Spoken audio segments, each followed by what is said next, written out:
नमस्कार, मैं हूं आरती और आप देख रहे हैं Assam Z news India.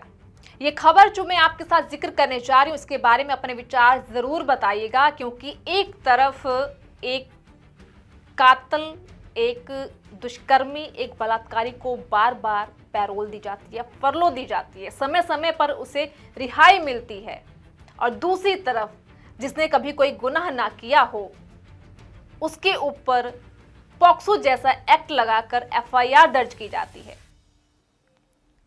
FIR पर भड़क उठे हैं शंकराचार्य स्वामी अभिमुक्तेश्वरानंद जी।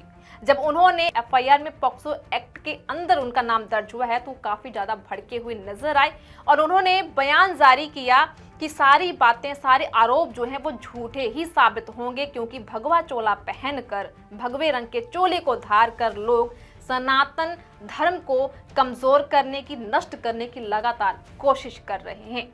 आप इस बात से कहां तक सहमत हैं? आप अपने विचार जरूर बताइएगा, क्योंकि एक तरफ जहां गुरमीत राम रहीम है, जो एक कातिल है, एक बलात्कारी है, दुष्कर्मी है, दुराचार है, उसे बार बार पैरोल फरलो दी जाती है समय समय पर, तो वहीं दूसरी तरफ शंकराचार्य स्वामी मुक्तेश्वरानंद हैं, जिन्हें की पॉक्सो एक्ट के अंदर एफआईआर दर्ज की, उनका नाम दर्ज किया गया। तो ये कहां तक सही, अपने विचार जरूर बताइएगा। लेकिन और क्या क्या है इस मामले के अंदर, किन किन आरोपों के तहत एफआईआर दर्ज की गई है, उस पर विचार करते हैं।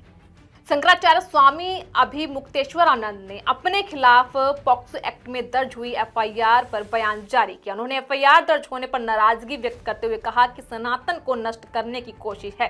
शंकराचार्य के अनुसार भगवा चोला पहनकर कुछ लोग सनातन धर्म को कमजोर करने का प्रयास कर रहे हैं। स्वामी अभिमुक्तेश्वरानंद ने स्वयं को पूरी तरह निर्दोष बताया है और उन पर लगाए गए सभी आरोपों को बनावटी और झूठा करार दिया है। उन्होंने कहा कि जो कहानी गढ़ी गई है वो अनंतः झूठी ही साबित होगी। इस मामले में पुलिस शंकराचार्य से पूछताछ भी कर सकती है। अंबेडकर जब बौद्ध धर्म की शिक्षा लेने के लिए चला, बंधुओं, इतिहास में पढ़ लेना, नागपुर गया, 50,000 लोगों को इकट्ठा किया, बौद्ध भंते को बुलाया और कहा कि हमको बौद्ध धर्म में दीक्षित कर दीजिए। उन्होंने कहा आपको प्रतिज्ञाएं करनी पड़ेंगी। कहा हम करेंगे। एक माइक उनके हाथ में हो गया, एक माइक उनके हाथ में हो गया, जैसे आजकल शपथ ग्रहण होता है।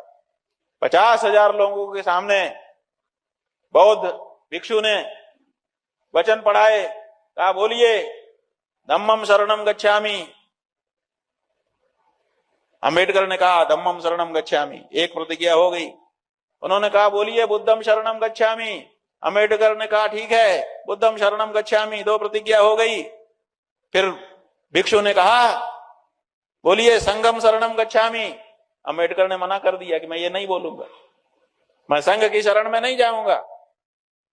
उन्होंने कहा कि 3 प्रतिज्ञाएं हैं, तीनों को नहीं मानोगे तो तुम बौद्ध नहीं हो सकते हो। इतिहास में दर्ज है, अंबेडकर ने कहा कि मैं नहीं बोलूंगा। तो 3 प्रतिज्ञा जब वो बोला ही नहीं तो बौद्ध कैसे हो गया? जो बौद्ध भिक्षु उसको बौद्ध धर्म में दीक्षित करने के लिए आए थे, वो मंच से उतर गए।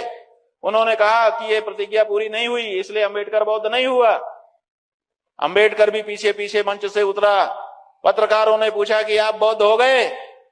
बोले हाँ हम बौद्ध हो गए।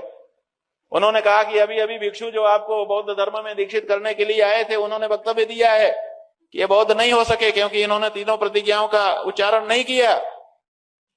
तो अंबेडकर ने कहा ऐसी बात है तो हम नव बौद्ध हैं, हम एक नई तरह के बौद्ध हैं। ये नई तरह का बौद्ध क्या होता है?